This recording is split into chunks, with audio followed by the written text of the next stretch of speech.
तो बच्चों आज हम लोग डिस्कस करने वाले हैं सबसे पहले ओजोन का स्ट्रक्चर। ठीक है, तो फर्स्ट हेडिंग हमारी यहाँ पे आज की होगी।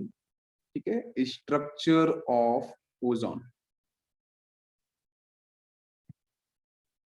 तो ओजोन जो गैस की फेज में है, ठीक है, O3 जिसका आपका ट्राइटोमिक फेज है। ठीक है,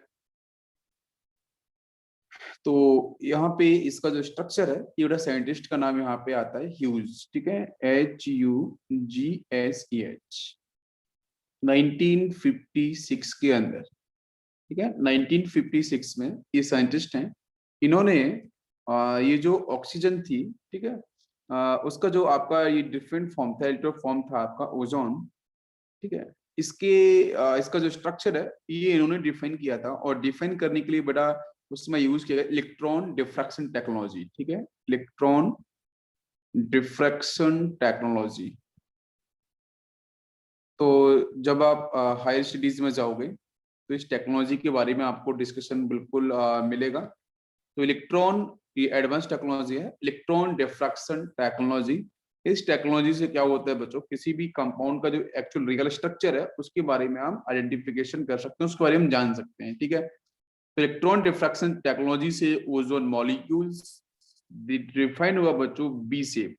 ठीक है, कैसा, जो अल्फाबेट के अंदर वी होता है, ठीक है, बी शेप का इसका जो स्ट्रक्चर है वो आपका डिफाइन हुआ। और यहाँ पे इसका जो बॉन्ड एंगल आ रहा था बच्चों, बॉन्ड एंगल की वैल्यू थी 116.8 डिग्री। ठीक है, ये आपका यहाँ पे बॉन्ड एंगल था। उसके बाद ओजोन के अंदर जो ऑक्सीजन, सिंगल बॉन्ड ऑक्सीजन, ठीक है, एक आपको डबल बॉन्ड्स क्या मिलता है, एक आपको तो यहाँ पे रेजोनेंस होता है, रेजोनेंस में आपको बता दूंगा। तो जो आपका ऑक्सीजन, सिंगल बॉन्ड ऑक्सीजन जो बॉन्ड लेंथ आपको मिलता है, इट इज अराउंड 1.278 एंगस्ट्रॉम। ठीक है, ये समथिंग यहाँ पे इसकी वैल्यू होती है। और जो सेंट्रल एटम होता है ओजोन के अंदर, बिकॉज 3 एटम है, तो ओजोन का आपका जो सेंट्रल एटम होगा, ठीक है, उसका जो हाइड्रेशन होगा इट इज sp2 हाइब्रिडाइज्ड। ठीक है, तो इसका जो हाइड्रेशन होगा उसके बारे में बता दिया मैंने। ठीक है, बाकी आपको बॉन्ड लेंथ के बारे में बता दिया, जो डाटा था ओजोन का। ठीक है, इसमें आपका जो बैंड है बी शेप, दूसरा आपका जो बॉन्ड एंगल आपका ये है, बाकी इसका जो सेंट्रल एटम है वो sp2 हाइब्रिडाइज्ड है, और बॉन्ड लेंथ आपकी ये है। ठीक है, तो शेप एंड आपका बॉन्ड एंगल एंड आपका जो हाइड्रेशन, ठीक है, उसको आपको थोड़ा ध्यान रखना पड़ेगा। अब आते हैं इसमें ओजोन में जो आपको यहाँ पे स्ट्रक्चर मिलेगा, इस तरीके से कॉन्डिनेशन बॉन्ड यहाँ डिफाइन कर सकते हैं। तो इसमें 2 इक्विवेलेंट आरएस आपको देखने को मिल जाते हैं। ठीक है, एटॉमिक स्ट्रक्चर की बात कर रहा हूँ, तो ऑक्सीजन 2 इलेक्ट्रॉन्स यहाँ होंगे, 2 इलेक्ट्रॉन्स आपके यहाँ शेयर्ड हो जाएंगे, 1 2 3 4 5 एंड 6। ठीक है, और इसके साथ यहाँ पे डबल बॉन्ड O मिलेगा, 1 2 3 एंड 4। ठीक है, इस तरीके से।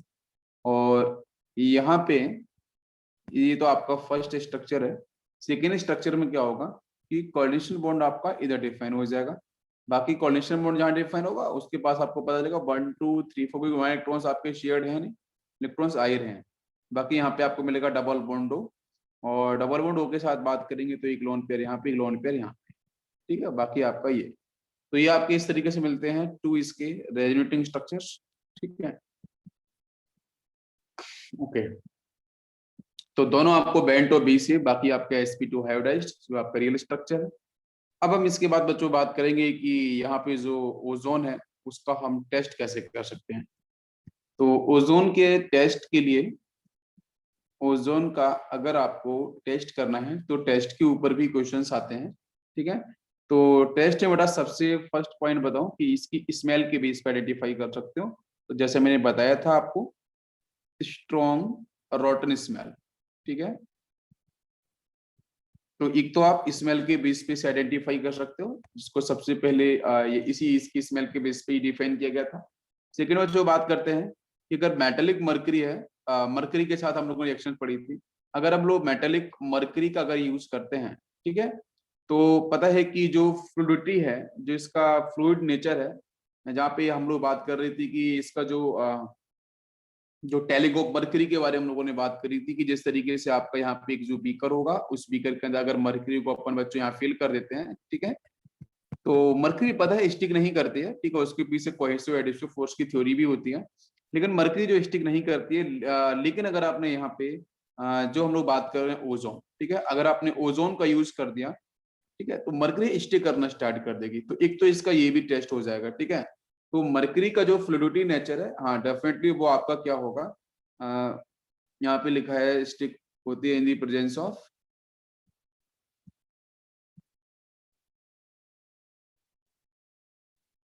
स्टिनेस आपकी डिसअपियर हो जाती है। यस बिल्कुल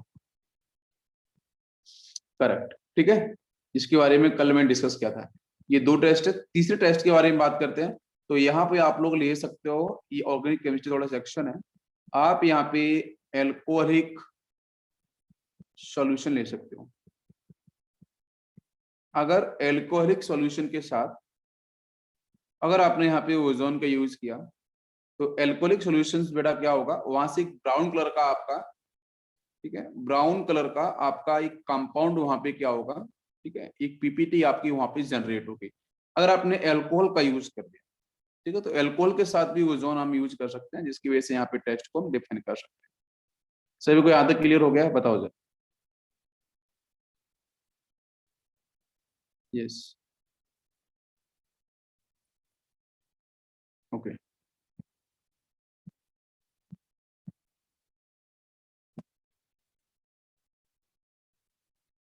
नेक्स्ट बच्चों यहाँ पे हम लोग बात करेंगे डिफ्लेक्शन को लेके, ठीक है, कि जो ओजोन है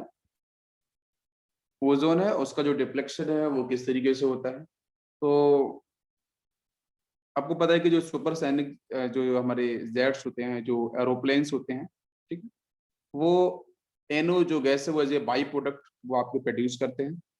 तो there is a possibility that nitrogen oxide emitted from the exhaust system of the supersonic jet aeroplanes might be slowly depleting the concentration of ozone layer in the upper atmosphere, ठीक है। तो यहाँ से आपको जो एनो दिख रहा है, ठीक है, ये आपका रिलीज होता है एग्जॉस्ट से सुपरसोनिक जो हमारे जेट्स होते हैं, ठीक है, उनसे। और अगर उसके सामने बच्चों यहाँ पे ओजोन आता है, तो ओजोन आपको पता है ये रिलीज कर, यहाँ पे आपको ओजोन क्या मिलेगा, O2 प्लस नेशन ऑक्सीजन में ब्रेक हो जाता है। अब ये क्वेश्चन है कि एनओ का यहाँ पे ऑक्सीडेशन नंबर बच्चों कितना होता है, तो वो आपका होता है +2। तो ओनो जो एनओ है बच्चों दैट विल ऑक्सीडाइज, वो ऑक्सीडाइज होना चाहेगा, ठीक है। और ऑक्सीडाइज होने के लिए सामने आपका यहाँ पे आपको परफेक्टली आपको दिख रहा है कि ओजोन, तो ओजोन बच्चों उसको फटाफट से ऑक्सीडाइज करेगा और एनो ओजोन से बहुत तेजी से एक्शन परफॉर्म करेगा रैपिडली। ऐसा लिखा भी है कि nitrogen oxide particularly NO combine very rapidly with ozone. तो इसके पीछे देखो रीजन बहुत ही क्लियर, रिएक्शन क्यों ये परफेक्ट इजी रिएक्शन क्यों कर रहा है, एनो NO2 में कन्वर्ट क्यों हो रहा है, तो इसलिए बिकॉज ऑफ इस ऑक्सीडेशन नंबर वो स्टेबिलिटी की तरफ मूव करना चाहेगा। और स्टेबिलिटी की तरफ अगर मूव करना चाहेगा तो डेफिनेटली वो यहाँ पे क्या करेगा, रिएक्शन परफॉर्म करेगा। तो एनो यहाँ से ऑक्सीडाइज होगा तो यहाँ से कन्वर्ट हो जाएगा बच्चों NO2 के अंदर, ठीक है, जहां पे इसका ऑक्सीडेशन नंबर है +4। तो देखो यहाँ से +2 से +4 में ऑक्सीडाइज हो चुका है। और ओजोन को अगर आप देख रहे हो तो ओजोन बेटा होगी, ओजोन ने निकाला नेसेंट ऑक्सीजन, तो nascent oxygen is combined actually with the एनो, एनो से आपका नेसेंट ऑक्सीजन ये कंबाइन हो जाएगा, NO2 में कन्वर्ट हो जाएगा, बाकी आपको यहाँ से मिलेगा O2 आपको ऑक्सीजन गैस, राइट। तो जिसका देखो यहाँ पे ओजोन कॉन्सेंट्रेशन देखो यहाँ पे डिफाइन किया गया 1974 का, यहाँ पे मैंने एक इस तरीके से डायग्राम लिया हुआ है, ठीक है, ग्लोब का। तो इसमें यहाँ पे आपकी एडॉप्शन यूनिट्स आपके यहाँ रिप्रेजेंट की गई है कि कहाँ पे डिफ्लेक्शन ज्यादा हुआ है, कहाँ पे डिफ्लेक्शन कम हुआ है। तो जो आपको रेड कलर से दिख रहा है ना, ये रेडिश आपको जो दिख रहा है, यहाँ पे जो डिफ्लेक्शन है ये बहुत ज्यादा हुआ है, ठीक है। तो ये जो सेक्शन है वो आपका हाँ बिल्कुल, ये जो सेक्शन आपको दिख रहा है, तो यहाँ पे जो डिफ्लेक्शन है, ओजोन का डिफ्लेक्शन बहुत ज्यादा हुआ है, और उसके पीछे सबसे ज्यादा रिस्पॉन्सिबल होती है एनो गैस। एक और रिस्पॉन्सिबल होता है जिसको क्लोरोफ्लोरोकार्बन्स बोलते हैं अपन, ठीक है। तो क्लोरोफ्लोरोकार्बन्स जो होता है उससे भी, हाँ उससे भी CFC, हाँ क्लोरोफ्लोरोकार्बन्स, तो क्लोरोफ्लोरोकार्बन्स से भी यहाँ पे आपका डिफ्लेक्शन देखने को मिलता है। हाँ कोई बताएगा मुझे क्लोरोफ्लोरोकार्बन क्या होता है। तो यहाँ पे यस, तो यहाँ पे देखो हम लोग जो डिस्कस करने वाले हैं कि ओजोन का डिफ्लेक्शन फर्स्ट आपका हो गया है बच्चों NO, ठीक है, जिसका नाइट्रोजन ऑक्साइड है, आपको ये तो डिफ्लेक्शन करता ही है। दूसरा जो CFC है, ठीक है, तो CFC का जितना पार्ट है उसको मैं यहाँ पे एक्सप्लेन जरूर करूंगा कि जो क्लोरोफ्लोरोकार्बन्स हैं उनके सामने बच्चों जब ओजोन आता है, ठीक है, जब ओजोन गैस आपको देखने को मिलती है तो बहुत तेजी से इसका भी डिफ्लेक्शन ओजोन का होता है आपके CFC के प्रेजेंस में, बिकॉज यहाँ से सनलाइट की प्रेजेंस होती है, अपर लेयर की बात कर रहा हूँ मैं। तो सनलाइट की प्रेजेंस के अंदर आपको पता है होमोलिसिस क्लिविस वेरी वेल, आप जानते होगे अच्छे से कि सनलाइट की अगर प्रेजेंस में दे दूंगा तो सनलाइट की प्रेजेंस में ही आपका यहाँ पे होता है बच्चों होमोलिसिस क्लिविस। और जैसे भी किसी बच्चे ने लिखा था free radicals exactly because of sunlight, या फिर आपको टेम्परेचर प्रोवाइड करा दो जो सनलाइट से मिलने वाला है, तो क्लोरोफ्लोरोकार्बन जो होगा बच्चों इन दी प्रेजेंस ऑफ सनलाइट, यहाँ मैं कहता हूँ CFCl, ठीक है, CFCs, इस तरीके से क्लोरोफ्लोरोकार्बन, इसके सामने जब बच्चों यहाँ पे ओजोन आएगा and following the sunlight E equal to H nu, तो ओजोन बच्चों क्या करेगा, ये जो आपको सेक्शन दिख रहा है क्लोरोफ्लोरोकार्बन, ये करेगा बच्चों होमोलिसिस क्लिविस, राइट, ये होमोलिसिस क्लिविस करेगा। और होमोलिसिस क्लिविस करेगा तो यहां से बच्चों क्या होगा कि आपका क्लोरीन रिलीज होगा नहीं, एग्जैक्टली यहां से सबसे पहले हाँ क्लोरीन ही रिलीज होगा, but this chlorine is combined with nascent oxygen, nascent oxygen release by the ozone, यहां से मिलेगा O2 plus nascent oxygen and this nascent oxygen फटाफट बड़ा क्लोरीन की बैलेंस इलेक्ट्रॉन्स आपके 7 होंगे, उसके साथ नेसेंट ऑक्सीजन तेजी से कंबाइन करेगा, तो यहां से बच्चों कन्वर्ट करेगा ClO के अंदर। What is the name of ClO? It is a chlorine monoxide, right, chlorine monoxide में कन्वर्ट हो जाएगा, ठीक है। CFC से बच्चों क्या होगा, पहले क्लोरीन नेसेंट क्लोरीन रिलीज हुआ, उधर से नेसेंट ऑक्सीजन, दोनों कंबाइन करेंगे ClO का फॉर्मेशन, तो यहां से बने क्लोरीन मोनोऑक्साइड, और प्लस बच्चों यहां से जो बचा हुआ सेक्शन है O2, तो O2 आपको मिल जाएगा यहाँ। तो मेरी बात समझ में आ रही है? तो एग्जैक्टली आपका जो ओजोन है वो O2 गैस में चला गया और ClO का फॉर्मेशन हो गया है। तो इस तरीके से जो क्लोरोफ्लोरोकार्बन्स होते हैं वो करते हैं इसका डिकम्पोजिशन, बहुत तेजी से यहाँ पे रिएक्शन परफॉर्म करते हैं, बिकॉज उधर नेसेंट क्लोरीन है, उधर आपका नेसेंट क्या है बच्चों, यहाँ पे यहाँ बिल्कुल नेसेंट क्लोरीन है और इधर आपका नेसेंट ऑक्सीजन है, जिसकी वजह से यहाँ से क्या होता है डिके इसका फास्ट। सभी को समझ में आ गया? क्लियर है? यस, तो दो ये डिके हैं, इन दोनों डिकेस को आपको बिल्कुल सही ढंग से आपको समझ के रखना है। इसके बाद बच्चों हम बात करते हैं कि इस पे कुछ क्वेश्चंस कर लेते हैं, चलो ठीक है।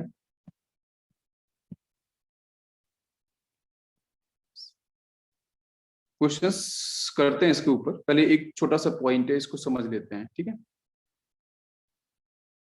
Yes, ozone is thermodynamically unstable, ठीक है, थर्मोडायनेमिकली बच्चों अनस्टेबल होता है with respect to oxygen since its decomposition into oxygen, मतलब डेल्टा H यहाँ पे आपका नेगेटिव होता है और डेल्टा S आपका पॉजिटिव होता है। Change in entropy obviously positive ही होने वाला है, बिकॉज ओजोन जब डिकम्पोज होगा बच्चों तो O2 में कन्वर्ट होगा प्लस नेसेंट ऑक्सीजन, ठीक है।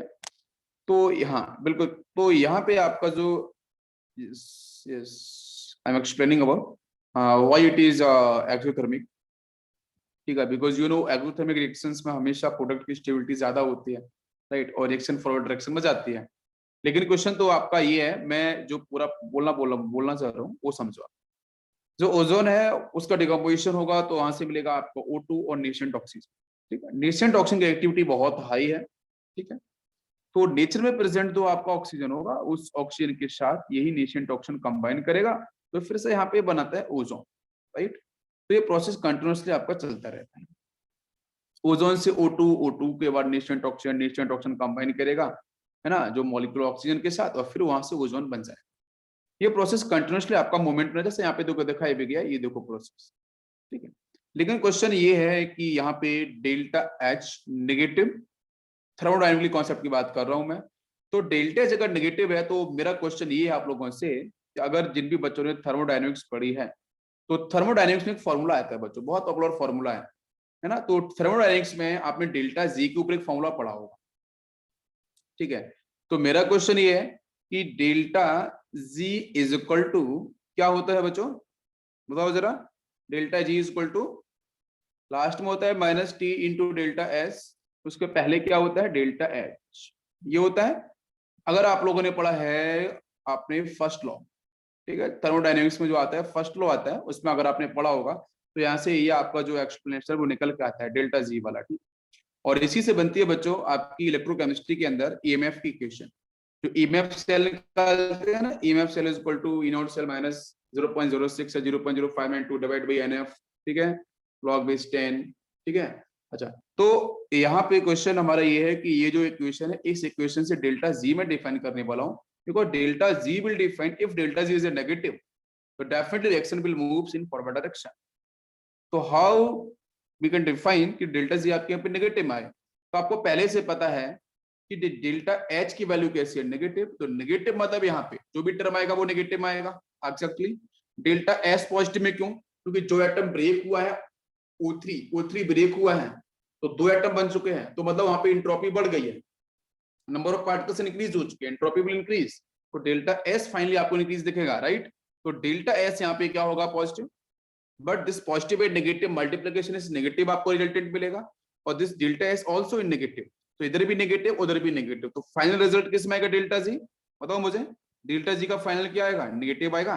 तो डेफिनेटली डेल्टा जी अगर नेगेटिव आ गया तो इसका मतलब पता है क्या है, रिएक्शन आपकी कैसी है, डेल्टा है। डेल्टा एस बच्चों यहाँ पे change in entropy, delta S की बात कर रहे हैं। तो डेल्टा एस अभी किसी बच्चे ने पूछा है, डेल्टा एस का मतलब है आपका change in entropy, yes, okay. तो यहाँ पे रिजल्ट आपको ये मिल गया कि बच्चों डेल्टा जी जो हमारा है, it is a first law of thermodynamics, आपके उसमें थर्मोडायनेमिक्स चैप्टर के अंदर आता है, ठीक है। Delta G is equal to delta H minus T delta S entropy, ठीक है। इंट्रोपी का मतलब आपको पता है गैसेस की इंट्रोपी बहुत ज्यादा होती है, रैंडमनेस, ठीक है। ये चेंज इन इंट्रोपी है, चेंज इन एंथैल्पी है, और आपकी डेल्टा जी क्या है, गिव्स फ्री एनर्जी, मैंने प्ले थी यूजफुल एनर्जी, राइट। वो भी आपका change in give free energy है किसी भी रिएक्शन के लिए, रिएक्शन यहाँ पे हो रही है।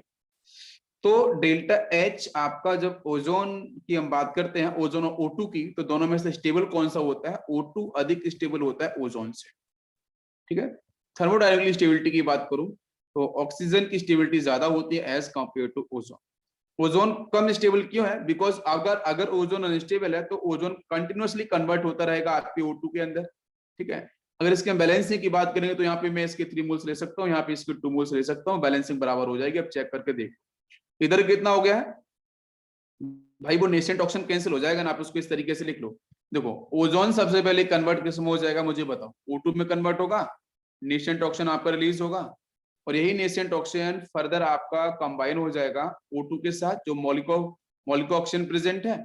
तो यहाँ से फिर से क्या बन जाएगा, मुझे बताओ, ओजोन बन जाएगा ना, समझ में आ रहा है सभी को, ठीक है। तो नेसेंट ऑक्सीजन जो दिख रहा है वो तो दोनों सेम है, वो तो कैंसिल ही हो जाएगा, इतनी बात समझ में आ रही है।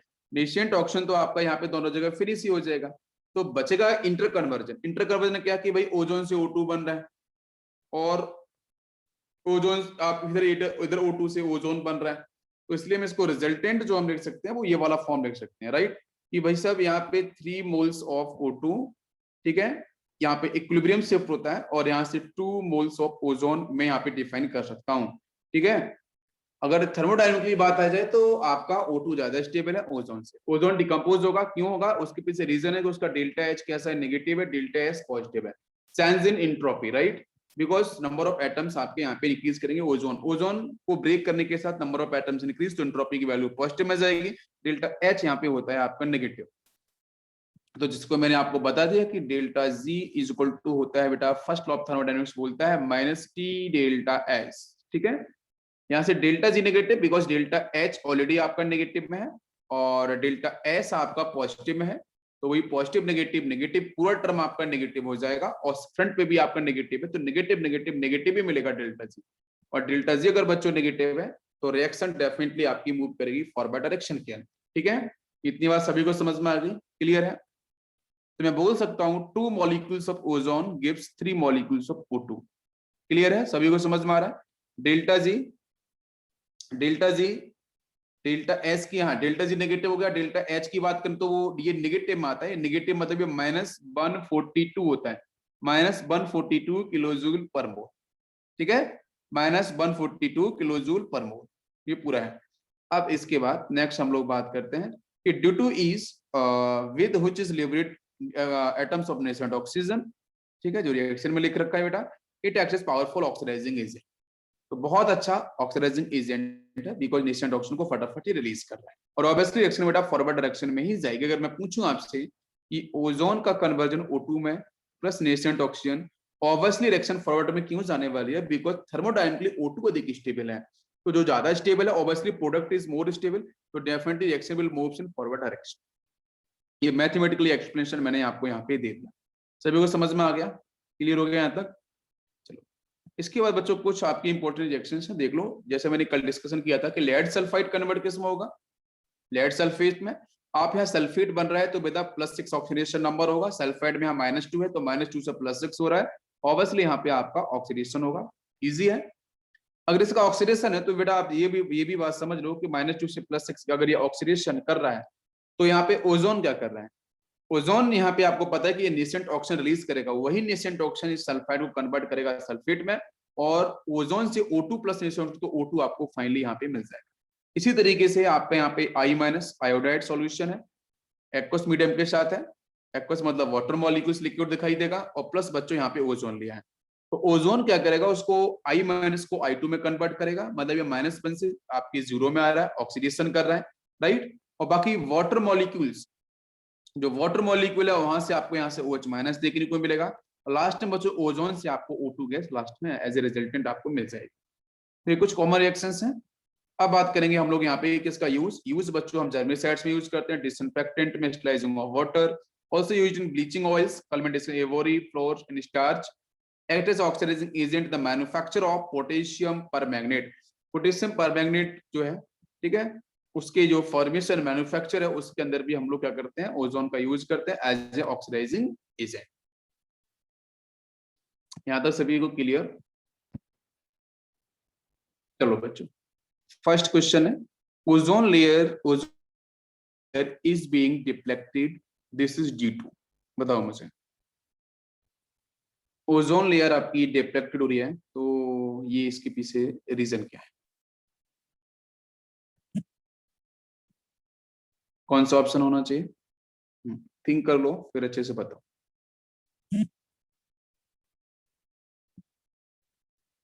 यस, क्या होना चाहिए इसका आंसर? पहला है आपका एनो एमिशन फ्रॉम सुपरसोनिक जेट्स, ठीक है, एनो का इमिशन होता है सुपरसोनिक जेट से, ठीक है, पहला आपको वो दे रखा है। सेकेंड है आपका रिएक्शन भी आपको पता है कि एनो के साथ क्या सीन होने वाला है, ओजोन आएगा, ठीक है, और ऑब्वियसली वहां सनलाइट ही होती है तो इजिली वो रिएक्शन परफॉर्म करेगा, यहाँ से निकालेगा O2 plus nascent oxygen, nascent oxygen एनो को ऑक्सीडाइज करेगा, बट अभी जस्ट बताया था NO2 में कन्वर्ट करेगा प्लस O2 मिलेगा, राइट। तो फर्स्ट तो बिल्कुल होगा। Second, chlorofluorocarbon use as aerosols, ठीक है, यस बिल्कुल सही, तो क्लोरोफ्लोरोकार्बन हो गया, और उसका भी रिएक्शंस आपको यहाँ पे दे ही दिया है कि क्लोरोफ्लोरोकार्बन में जो आपका यहाँ से प्रोड्यूस होगा,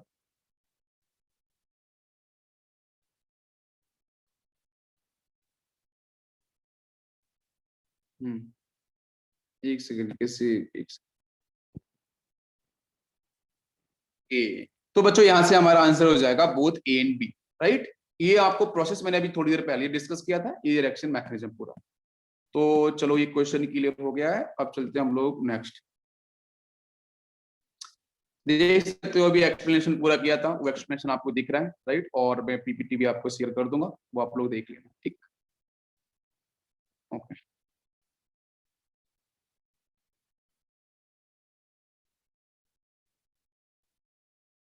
नेक्स्ट क्वेश्चन लेते हैं हम लोग, ठीक है।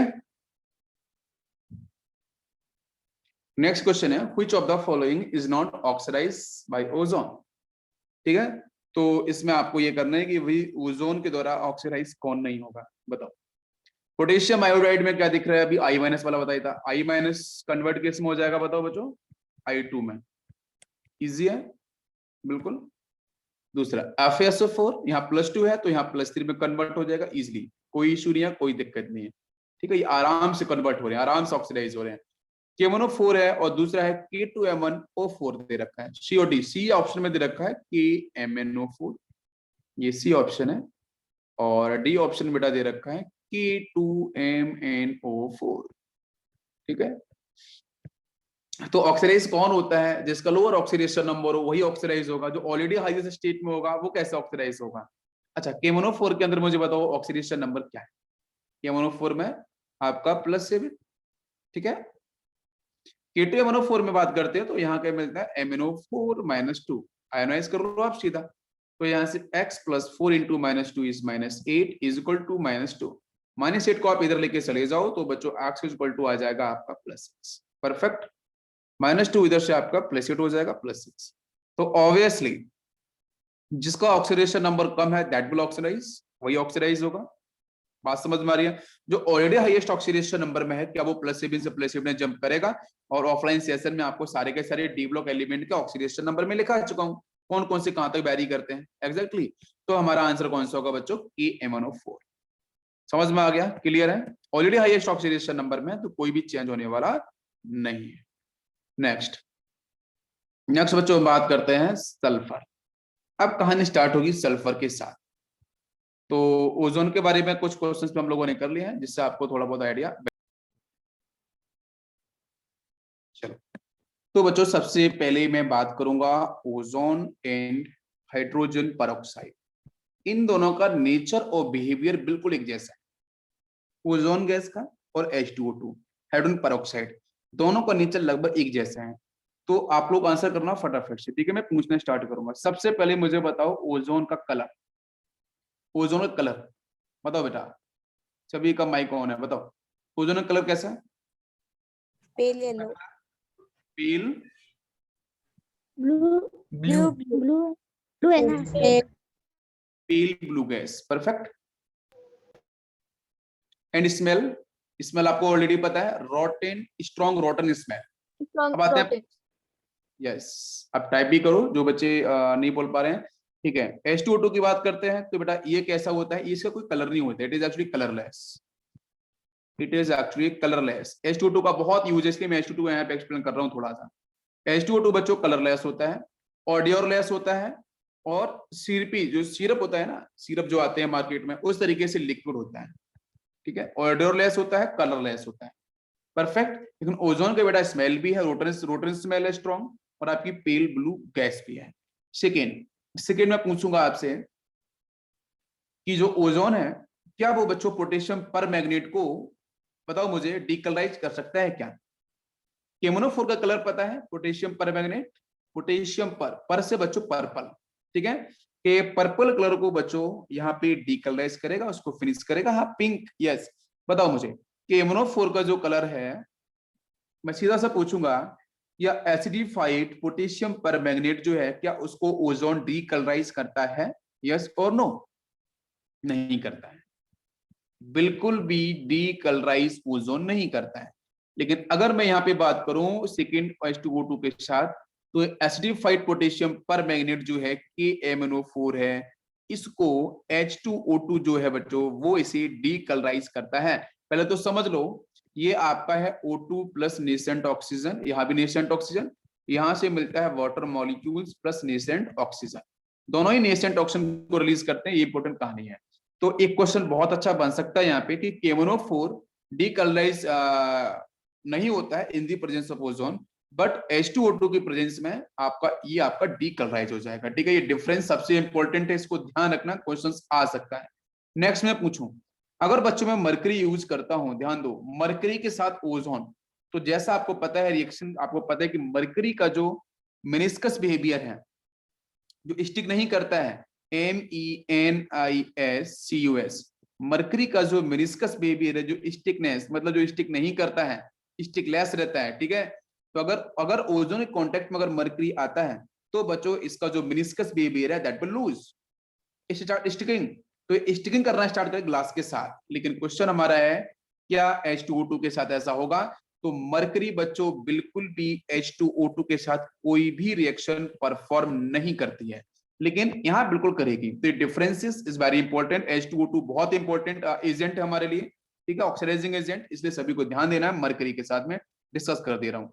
नेक्स्ट बच्चों बात करते हैं, अगर मैं एल्कोहलिक सॉल्यूशन यूज करता हूँ ओजोन के साथ तो यहाँ पे रिएक्शन परफॉर्म होगी। अगर आपने एल्कोहल यूज किया है ओजोन के साथ तो रिएक्शन आपको मिलेगी, ठीक है। और अगर मैं यहाँ पे बात करूं तो मैंने यहाँ पे बिल्कुल भी कोई भी आंसर नहीं बनने वाला है, अल्कोहल के साथ H2O2 रिएक्शन परफॉर्म नहीं करता है। नेक्स्ट हम बात करते हैं स्टार्च आयोडाइड सॉल्यूशन के ऊपर, ये भी एक इंपॉर्टेंट है जिसको मैंने पहले भी डिस्कस किया है आपको। तो जो ओजोन है, ओजोन क्या स्टार्च आयोडाइड जो जो आपका पेपर सॉल्यूशन ब्लू कलर का होता है, ध्यान देना हम बात करते हैं इसको फेरस सल्फेट के साथ इसका यूज करते हैं, तो यहाँ पे क्या ये कलर चेंज करता है उसका? मैं पूछ रहा हूं कि स्टार्च आयोडाइड सॉल्यूशन का जो ब्लू कलर है फेरस सल्फेट में प्रेजेंट होता है, क्या ये उसके कलर को चेंज करेगा? क्या उसमें कोई चेंज लेके आएगा? बिल्कुल भी नहीं। ठीक है, तो ओजोन यहाँ पे कोई भी स्टार्च आयोडाइड सॉल्यूशन के साथ कलर में चेंज नहीं करने वाला है। लेकिन H2O2 जो पेरोक्साइड है, ये बच्चों स्टार्च आयोडाइड जो पेपर ब्लू सॉल्यूशन है, ठीक है, उसको टर्न करता है, उसको चेंज करता है, उसको ऑक्सीडाइज करता है। ठीक है, यस। नेक्स्ट अगर मैं बात करता हूं पोटेशियम पर मैग्नेट को लेके, पोटेशियम डाइक्रोमेट पर मैग्नेट हो चुका है, पोटेशियम डाइक्रोमेट इसको हम लेके आते हैं ईथर की प्रेजेंस में। तो एसिडिफाइड अगर आपका पोटेशियम डाइक्रोमेट है, क्या उसके साथ आपका ओजोन रिएक्शन करेगा? नहीं करता है, ये भी आप ध्यान रखो, इसके साथ भी रिएक्शन परफॉर्म नहीं करता। जैसे KNO4 के साथ नहीं करता तो यहाँ भी नहीं करेगा। लेकिन जो आपको पता है कि जो आपका K2Cr2 है पोटेशियम, हम बात करें डाइक्रोमेट के बारे में, तो उसका कलर कैसा होता है बच्चों? कैसा कलर होगा उसका? बताओ जरा, उसका कलर किस तरीके से होगा? क्या उसको कन्वर्ट करेगा? H2O2 के साथ अगर मैं H2O2 के साथ अगर मैं H2SO4 यूज करता हूं, H2O2 के साथ अगर मैं H2SO4 यूज करता हूं, ईथर की प्रेजेंस रहेगी, ठीक है, ईथर की प्रेजेंस रहेगी, उसको यहाँ पे ये कन्वर्ट करेगा पोटेशियम डाइक्रोमेट जो हम बात कर रहे हैं ना, ऑरेंज रेड, यस, उसको यहाँ पे चेंज। लेकिन यहाँ पे रिएक्शन परफॉर्म नहीं हो वाली, ओजोन ओजोन रिएक्शन परफॉर्म नहीं करता है, लेकिन H2O2 है ये रिएक्शन परफॉर्म करता है। तो K2Cr2O7 और जो KMNO4 है ना, उसकी रिएक्शंस आप एक बार रीड करना, प्रीवियस लेक्चर्स पढ़े हैं मेरे H2O2 वाले। H2O2 नेसेंट ऑक्सीजन निकलता है, फिर आपको वहां डिस्कशन किया, पूरा मैकेनिज्म बताया गया है। तो जो प्रीवियस लेक्चर्स हैं उनको आप वहां पे एक बार देख लेना, वहां से आपको आंसर मिल जाएगा। तो ये कुछ बेसिक डिफरेंस थे जिसके बारे में आपको इस तरीके से ध्यान रखना है। ठीक है, ओके। अब बच्चों हम बात करते हैं सल्फर की तरफ। तो नेक्स्ट बच्चों हम बात करने वाले हैं सल्फर के बारे में। ठीक है, तो सल्फर जो हमारा, हाँ, सल्फर जो हमारा एलिमेंट है, ये बच्चों ड्राइव किया गया है संस्कृत वर्ड से। ठीक है, जो संस्कृत वर्ड है, ठीक है, संस्कृत वर्ड से आपका सल्फर आपका डिफाइन किया गया है। लेकिन यहाँ पे जो सल्फर है, संस्कृत वर्ड में सल्फर को हम क्या बोलते हैं, तो इसका नाम होता है बच्चों SULVERI। ठीक है, हाँ, ये इसका नाम होता है संस्कृत के अंदर। तो इसका मीनिंग एक्चुअली क्या होता है, इस वर्ड का एग्जैक्टली मीनिंग होता है किलिंग ऑफ, मैं यहाँ पे लिख रहा हूँ किलिंग ऑफ कॉपर, कॉपर को किल करने वाला। ठीक है, कॉपर को किल करने वाला, वो इसका मीन होता है। तो सल्फर आया कहां से है? सिल्वरी वर्ड से आया है, संस्कृत का वर्ड है, और इसका मीन होता है killing of sulphur, killing of copper. तो कॉपर के साथ ये कैसे रिएक्शन करता है, बहुत ही जबरदस्त, और किस तरीके से करेगा उसके बारे में मैं करूंगा आपको डिस्कशन। ठीक है, अच्छा, अब मैं यहाँ पे बात करता हूँ, लेवोइशियर एक साइंटिस्ट है जिन्होंने बच्चों 1777 के अंदर, ठीक है, लेवोइशियर के बारे में आपको पता है, नाम तो सुना होगा पहले भी। तो लेवोइशियर जो साइंटिस्ट है, उन्होंने ही इसका जो किलिंग ऑफ कॉपर का जो नेचर है आपकी सल्फर का, वो लेवोइशियर ने ही डिफाइन किया था, और लेवोइशियर ने ही सल्फर की प्रॉपर्टीज को एक्सप्लेन किया है। ठीक है, ये इसकी थोड़ी सी हिस्ट्री थी जो आपको थोड़ा सा ध्यान देना चाहिए। अब बात करेंगे हम लोग इसकी ऑकरेंस। तो ऑकरेंस के बारे में बात करते हैं बच्चों, तो हमारे नेचर के अंदर जो सल्फर है वो आपकी दोनों फॉर्म के अंदर है, मतलब कंबाइंड फॉर्म के अंदर है, सॉल्ट के फॉर्म में भी है, ओर्स के फॉर्म में है, मिनरल्स की फॉर्म में, और as well as free form में भी आपको देखने को मिलता है। फ्री फॉर्म की अगर मैं बात करूं तो बच्चों कुछ कंट्रीज हैं, जैसे आपका जापान हो गया, मैक्सिको हो गया, जैसे टेक्सास सिटी हो गया, ठीक है, टेक्सास सिटी, या आपका USA के अंदर आता है। ठीक है, तो वहां पे जो बैल्कनोज हैं, ठीक है, तो वहां से आपको जो सल्फर है फ्री स्टेट के अंदर देखने को मिलता है। लेकिन बच्चों यहीं पे, हाँ, सल्फर की जो प्रेजेंस हमारे इंडिया के अंदर भी है, पाकिस्तान के अंदर भी है, ऐसा नहीं है, लेकिन वो कंबाइंड स्टेट के अंदर है। पाकिस्तान में बात करते हैं तो बच्चों बलूचिस्तान एक जगह है, और इंडिया में बात करते हैं तो इंडिया के अंदर एक जगह है कांगड़ा। ठीक है, ये नॉर्थ इंडिया के अंदर आता है। ठीक है, कांगड़ा एक जगह है, वहां पे देवी है, कांगड़ा देवी। ठीक है, तो ये आई थिंक उत्तरांचल साइड में पड़ता है, हिमाचल की साइड में पड़ता है कांगड़ा। तो वहां पे आपका सल्फर बहुत ही अच्छी मात्रा में पाया जाता है, मिनरल्स की फॉर्म में, कंबाइंड फॉर्म के अंदर। ठीक है, बाकी सल्फर की जो प्रेजेंस सबसे अधिक कहाँ कहाँ पे है, तो न्यूजीलैंड के अंदर सबसे अधिक है, रशिया में, ठीक है, तो बहुत अच्छी प्रेजेंस वहां पे देखने को मिलती है। अब हम बात करेंगे कंबाइंड स्टेट में। आई थिंक आपका जो जियोग्राफिकल सेक्शन है वो भी थोड़ा सा आपको दिमाग में आ रहा होगा, थोड़ा सा मैंने बता दिया, ठीक है, उससे आपकी जीके ही स्ट्रांग हो सकती है। तो बच्चों यहाँ पे बात करेंगे सल्फर, तो सल्फर कंबाइंड आपको यस कंबाइंड फॉर्म की बात करेंगे तो सबसे पहले बच्चों इंपॉर्टेंट है आपका, देखो ऐसे कंबाइंड फॉर्म में जिप्सम एक बहुत पॉपुलर है, CaSO4.2 water molecules, Epsom salt MgSO4.7 water molecules, Epsom salt बोलते हैं। बेराइट बच्चों BaSO4 बोलते हैं। नेक्स्ट सल्फाइड और में जैसे गलेना है, PbS है, ठीक है, ये आपकी मेजर और है PbS और आपका जिंक सल्फाइड।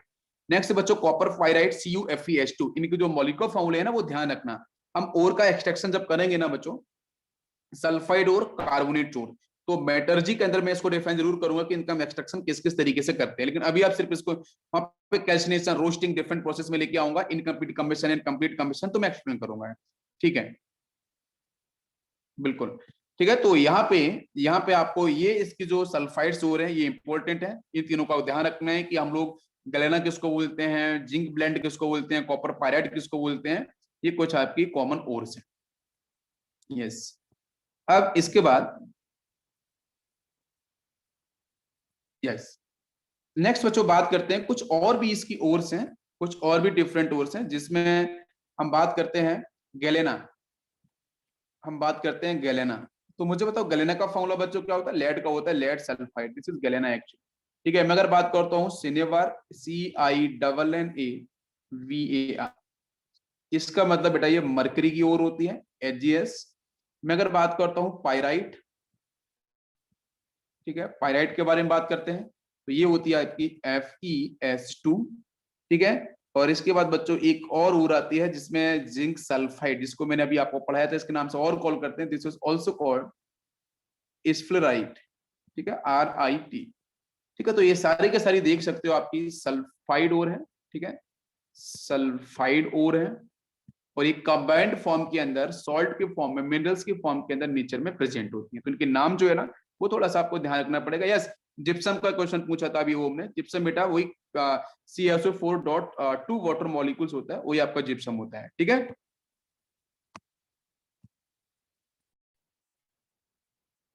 चलो तो ये यहाँ तक क्लियर हो गया है। अच्छा, इसके बाद हम लोग बात करते हैं इसकी ओरिजिन के बारे में बात कर रहे थे, तो बच्चों जैसे अगर मैं बात करता हूँ हमारे कुछ प्लांट्स और एनिमल्स के साथ, ठीक है, तो ऑर्गेनिक, जो ऑर्गेनिक कंपाउंड्स हैं, और ऑर्गेनिक कंपाउंड्स का जो एक्सट्रैक्शन जहां जहां से बच्चों प्लांट्स और एनिमल्स, ठीक है, प्लांट्स एंड एनिमल्स, तो आप मुझे बताओ, ठीक है, कि सल्फर आपको प्लांट्स और एनिमल्स में किस फॉर्म में कहां पे कैसे मिलता है, बताओ बच्चों। यस, सल्फर की जो प्रेजेंस है प्लांट्स और एनिमल्स के साथ में बात कर रहा हूं, तो सल्फर की प्रेजेंस प्लांट्स और एनिमल्स में कहां पे आपको किस तरीके से देखने को मिलती है,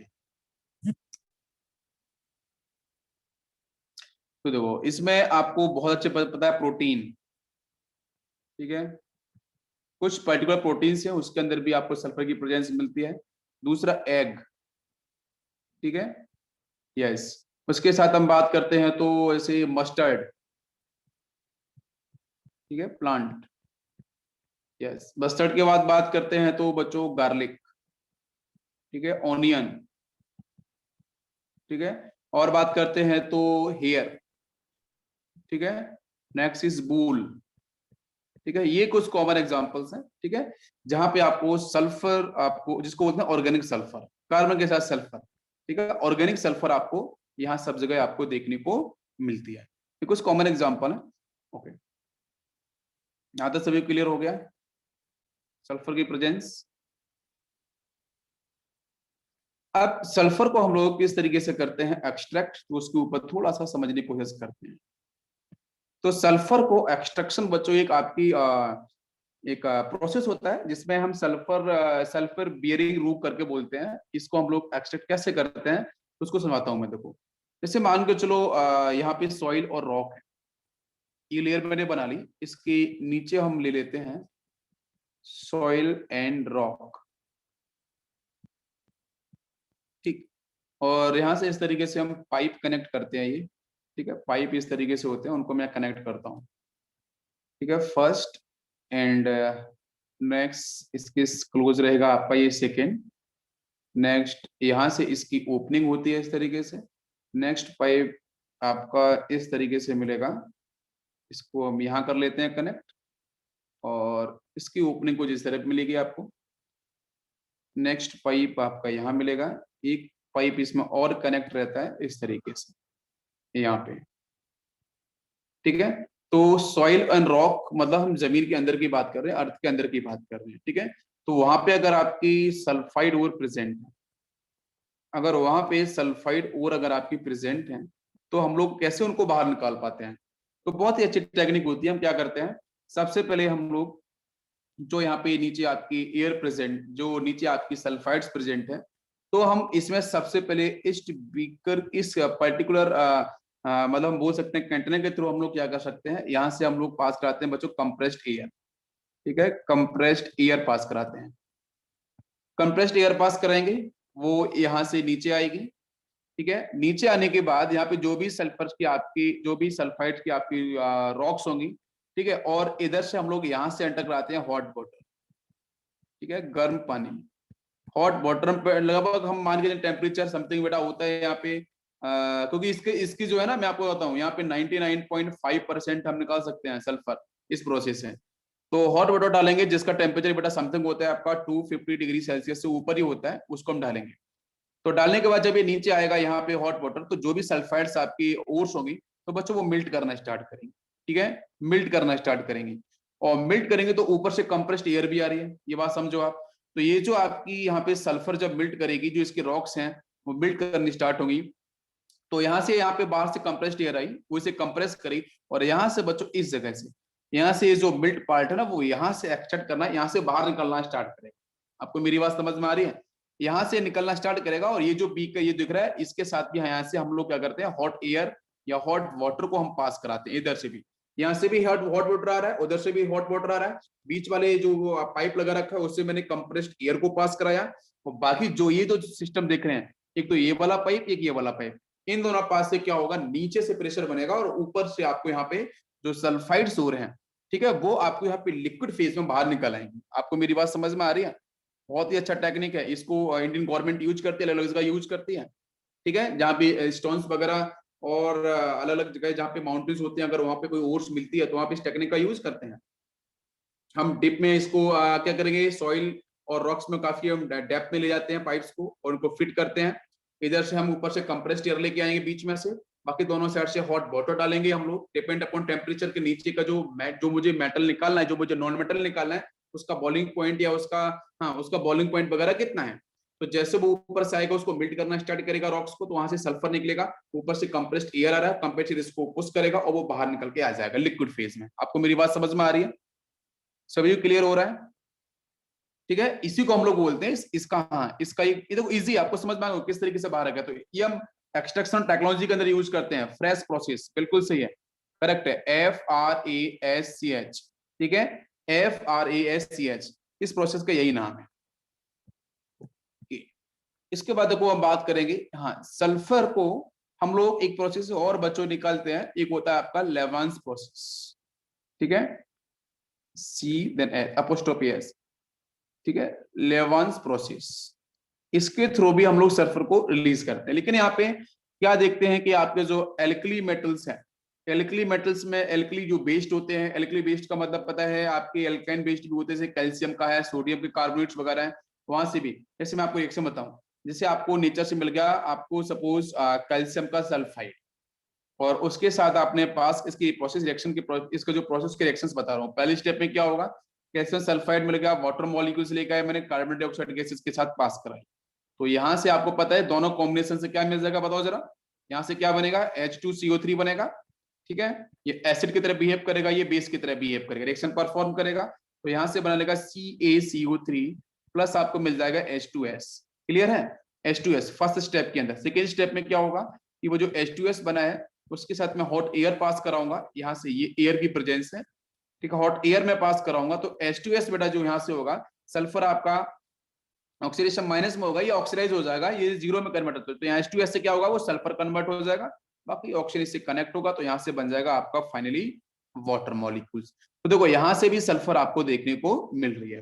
तो लेवेंथ प्रोसेस के अंदर बच्चों हम लोग क्या करते हैं, जो एस ब्लॉक के हमारे एलिमेंट्स अगर उनकी सल्फाइड स्पेसिफाइड कैल्शियम का सल्फाइड एनसीईआरटी में डिफाइन है, तो इसलिए आपको यहाँ पे ध्यान रखना है कि हम एस ब्लॉक जो एल्किल मेटल सल्फाइड्स हैं, जिसको अपन इम्प्योरिटीज बोलते हैं बहुत बार, एक्चुअली ये नेचर में कम मिलता है।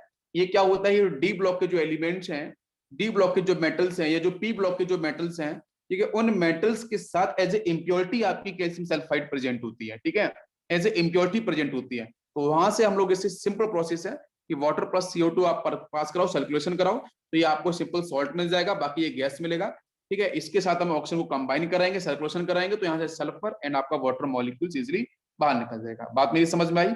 एक तो ये प्रोसेस हो जाता है लेवांस प्रोसेस। सेकंड अगर बच्चों बात करता हूं तो डी ब्लॉक में आपके जैसे फेरिक सल्फाइड है, तो फेरिक सल्फाइड का मतलब क्या हो गया, Fe2S3।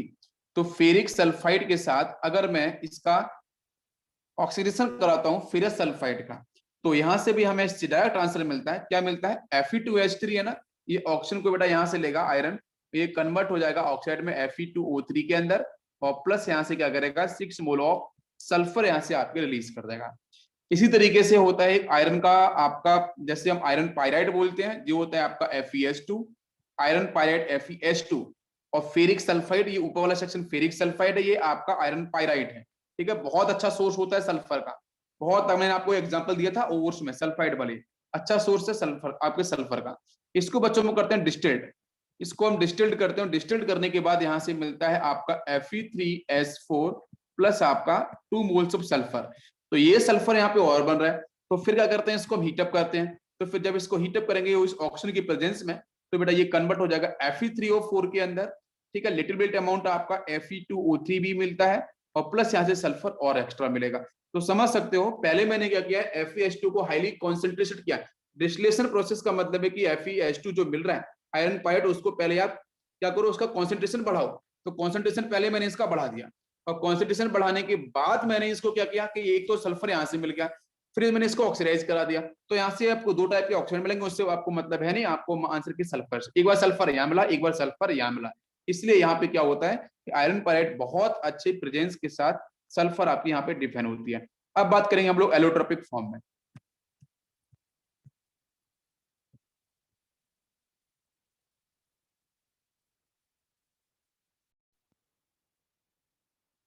नेक्स्ट बच्चों हम बात करते हैं यहाँ पे सल्फर की आपकी डिफरेंट एलोट्रोपिक फॉर्म है।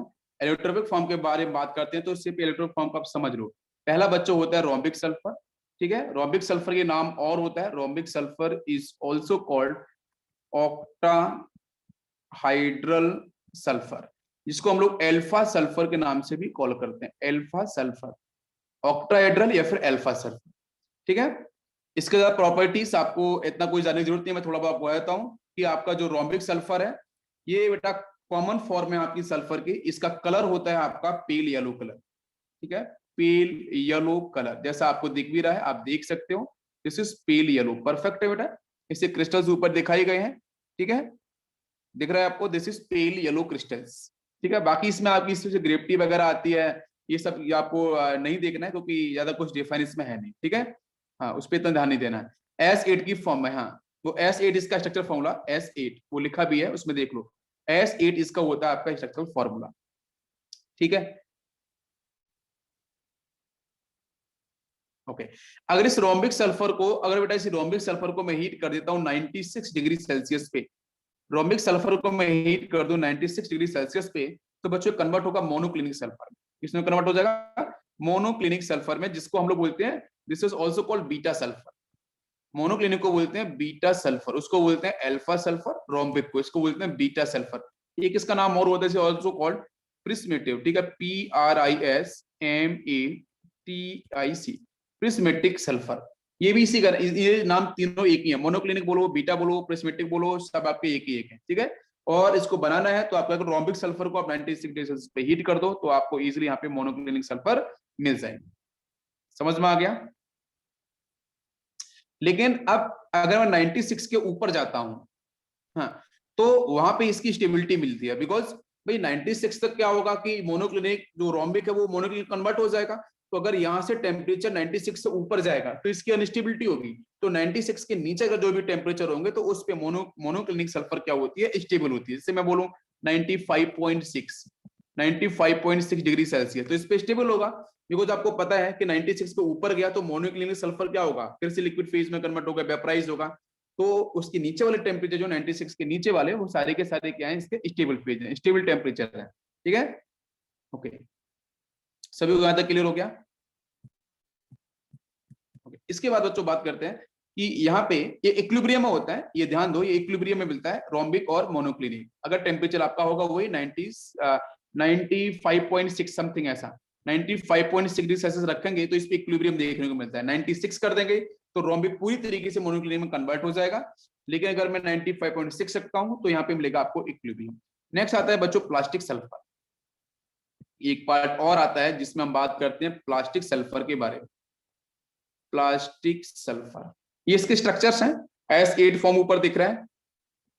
ठीक है बच्चों, हाँ। नेक्स्ट हम बात कर रहे हैं प्लास्टिक सल्फर। तो प्लास्टिक सल्फर बहुत इंपॉर्टेंट नहीं है, उसमें बस एक इसका जो फॉर्म है बस वही आप ध्यान रखो, प्लास्टिक सल्फर, जिसमें सल्फर के ये एटम्स का अरेंजमेंट होता है, कार्बन डाइसल्फाइड के साथ हम अगर इसका यूज करते हैं। बाकी हमारे सिलेबस में इतना इसके बारे में है नहीं। तो मोनोक्लिनिक एंड रोम्बिक, ठीक है, इन दोनों को आप यहाँ पे देख लो, बाकी इसकी आपके सामने इसके स्ट्रक्चर। नेक्स्ट हम लोग बात करेंगे यहाँ पे एलोट्रोपिक फॉर्म को थोड़ा और एक बार पढ़ लेते हैं। यहाँ पे several modification of sulfur contains 6 to 20 sulfur atom per ring have been synthesized, ठीक है, in cyclo S6 the ring adopted the chain form। ठीक है, तो ये जो फॉर्म दिख रही है इसमें आप देखो 1 2 3 4 5 6, this is chair form and this is a stable form. ठीक है, स्टेबल फॉर्म 6 से लेकर 20 तक डिफरेंट आपको यहाँ पे फॉर्म मिलते हैं सल्फर्स की। नेक्स्ट बात करेंगे एट एलिवेटेड टेम्परेचर, लगभग 1000 यहाँ पे केल्विन है, तो H2 is the dominant species and is paramagnetic like O2। ठीक है, तो जो H2 है यहाँ पे आपका S डबल बॉन्ड S से हम रिप्रेजेंट कर सकते हैं। तो अगर कभी क्वेश्चन आता है अगर 1000 अगर केल्विन टेम्परेचर है तो उस केस में जो आपका सल्फर है वो S डबल बॉन्ड S में प्रेजेंट होगा। ठीक है, जहां पे इलेक्ट्रॉन्स की अगर मैं बात करूं तो देखो यहाँ पे आपको दिख रहा है पाई, आपका यहाँ पे एंटी बॉन्डिंग के अंदर 1 इलेक्ट्रॉन, 3p के अंदर, नेक्स्ट आपका 3p बाई के अंदर भी आपका 1 इलेक्ट्रॉन, x और y दिख रहा है, 3px और 3p बाई दोनों के अंदर 1 और 1 इलेक्ट्रॉन दिख रहा है। ये आपका अनपेयर्ड इलेक्ट्रॉन से, इसलिए आपका यहाँ पे क्या होता है, ये पैरामैग्नेटिक फेज में भी देखने को मिलता है। लेकिन टेम्परेचर इज वेरी इंपॉर्टेंट, अगर टेम्परेचर बढ़ाएंगे तो वो H2 की फॉर्म में डायटोमिक फेज में मिलेगा। यहाँ पे इसका ये कैसा होगा, डायमैग्नेटिक पैरामैग्नेटिक इन नेचर होगा, जैसे आपका O2 था। O2 के अंदर पता है पाई स्टार 2px, ठीक है, पाई स्टार 1 वहां पे 1 इलेक्ट्रॉन गया 2px के अंदर, पाई स्टार 2p बाई वहां पे 1 इलेक्ट्रॉन गया है। तो हर जगह इलेक्ट्रॉन्स तो अनपेयर्ड 2 वहां पे है 2 यहाँ पे है, लेकिन टेम्परेचर जो इंपॉर्टेंट है उसको ध्यान रखना पड़ेगा। तो यहाँ पे सल्फर आपका कैसा हो जाएगा, पैरामैग्नेटिक फेज में देखने को मिलेगा। नाउ कम्स क्वेश्चन, पहला question, atomicity of sulphur and rhombic sulphur. तो अभी बताया था रोम्बिक सल्फर के अंदर बच्चों क्या है S8, तो 8 इज द आंसर। ठीक है, एटोमिसिटी। इसके बाद नेक्स्ट क्वेश्चन करते हैं डिस्कस। नेक्स्ट क्वेश्चन यहाँ पे है बच्चों, ध्यान दो, which of the following form of the sulphur source paramagnetic behaviour. तो पैरामैग्नेटिक बिहेवियर कहाँ मिलता है, S8 वाला फॉर्म तो देखो ये है, S8 का रिंग ये बनता है, ध्यान से देख लो, दिमाग में बिठा लो। S8, S6 के बारे में बात करते हैं तो ये इस तरीके से बनेगा। तो जब जो सिंगल बॉन्डेड है वो सारे के सारे होते हैं बच्चों डायमैग्नेटिक, सभी पेयर्ड होते हैं। लेकिन S2 वाला जो फॉर्म है ये अभी मैंने आपको बताया था, ये आपका 1000 केल्विन टेम्परेचर के आपको आसपास दिखाई देता है, जहां पे आपका पाई स्टार 2px में आपको मिलता है 1 इलेक्ट्रॉन। एमओटी के रिस्पेक्ट में बच्चों बात करते हैं, ठीक है, ये लास्ट थ्योरी होती है, इंपॉर्टेंट थ्योरी है, लास्ट मॉडर्न थ्योरी है। तो यहाँ पे आपको इलेक्ट्रॉन्स अनपेयर्ड मिलते हैं, that's why we will call कि यहाँ पे आपका जो H2 है वो कैसा होगा, पैरामैग्नेटिक बिहेवियर को होल्ड करेगा। यस, नेक्स्ट क्वेश्चन देखते हैं।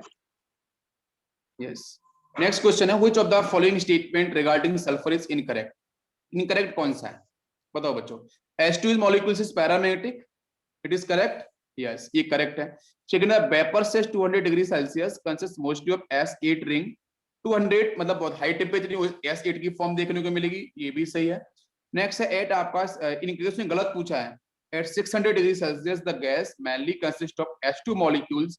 तो 600 मतलब मैंने केल्विन लिखा था 1000, ठीक है, तो ये भी आपका जो S2, हाँ तो ये भी आपका हो जाएगा करेक्ट। लेकिन इनकरेक्ट पूछा है, the oxidation state of sulphur is never less than +4। ठीक है, तो अब आपको पता है सल्फर के जितने भी कंपाउंड्स हैं आप सल्फर की नॉर्मल स्टेट उड़ा के देखो तो S6 से जो भी डिफरेंट मिलती हैं आपकी S20 तक, तो हर जगह ऑक्सीडेशन नंबर आपका 0 होता है, जिसमें जितने भी सल्फर कंबाइन चाहे मेटल के साथ हो नॉन मेटल कंबाइन हो, जनरली आपका जो सल्फर है वो -2 की स्टेट आपको दिखाई दे रही है। तो oxidation state of sulphur is never less than +4। तो यहाँ से आपको मिल रहा है H2S इंपॉर्टेंट है, आपका सल्फाइड होता है -2 में है, यस, तो आपका कौन सा आंसर गलत हो जाएगा? डी। तो डी हमारा बैठेगा सही ऑप्शन।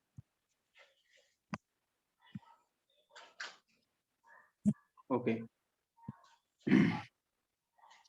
ठीक है, तो यहाँ पे एक बार फटाफट से, अभी टाइम है 2 मिनट का, एक बार देख लो यहाँ पे रोम्बिक एंड मोनोक्लिनिक के थोड़ा डिफरेंस। तो यहाँ पे सबसे पहले देखो डेफिनेशन में, रोम्बिक ऑक्टाहेड्रल क्रिस्टल्स होता है, यहाँ पे needle like long crystals of sulphur around, इसकी डेंसिटी 2.6 ग्राम पर एमएल, आपको दिखा दिया मैंने। इसकी डेंसिटी बेटा होती है 1.98 ग्राम पर एमएल। इसका मेल्टिंग पॉइंट होता है 385 केल्विन, इसका होता है 393 केल्विन। ये दोनों का बेसिक डिफरेंस अगर क्वेश्चन आएगा, ये एनसीईआरटी का जो डिस्कशन, एनसीईआरटी का जो स्टेटमेंट है वही मैंने यहाँ पे आपको लिखा। जैसे मैंने ट्रांजिशन स्टेट के बारे में भी आपको थोड़ी देर पहले बताया था, अगर आपको पता होगा कि ये देखो दोनों रोम्बिक एंड मोनोक्लिनिक, समझ लो ध्यान से, रोम्बिक ये है, मोनोक्लिनिक ये है। तो अगर मैं 96 से नीचे आऊंगा 95.6 पे, तो वहां पे आपको इक्विलिब्रियम देखने को मिलेगा। ठीक है, क्लियर है ना ये वाला पॉइंट? और कन्वर्जन आपका है if B heat above 316 kelvin, वो केल्विन में वो टेंपरेचर में डिग्री सेल्सियस बोल रहा था, इट कन्वर्ट इनटू मोनोक्लिनिक। ठीक है, फिर अगर उसे कूल करेंगे 369 से नीचे तो आपका कन्वर्ट होगा रोम्बिक के अंदर। तो इक्विलिब्रियम आपको यहाँ पे देखने को मिल जाता है, जो फॉर्मुलेटी मैंने आपको डिस्कस कर रखी थी। तो ये भी आपको क्लियर समझ में आ गया होगा, स्ट्रक्चर भी क्लियर हो गए होंगे। नेक्स्ट बच्चों बात करते हैं रोम्बिक सल्फर में प्रिपरेशन की। तो formed by evaporating of the solution of roll sulphur in carbon disulphide, जो मैंने आपको वहां पे बोला भी था। ठीक है, कार्बन डाइसल्फाइड है ना, उसको अगर आप यहाँ पे ये देखो दिख रहा है, अगर उसे क्रिस्टल्स को अगर आप यहाँ पे क्या करते हो, इवेपोरेट कराते हैं, ठीक है, रॉल सल्फर इन CH2 के साथ। ठीक है, तो यहां से फिर आपको मिलता है रोम्बिक सल्फर। मोनोक्लिनिक के बारे में बात करते हैं, तो prepared by melting roll and rhombic sulphur in dish and cooling. ठीक है, तो पहले इसे हम क्या करेंगे, इसे मेल्ट, फिर उसे हम कूलिंग कर देंगे।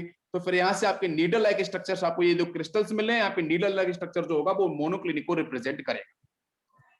ये दोनों इसके हैं आपके मेथड ऑफ प्रिपरेशन।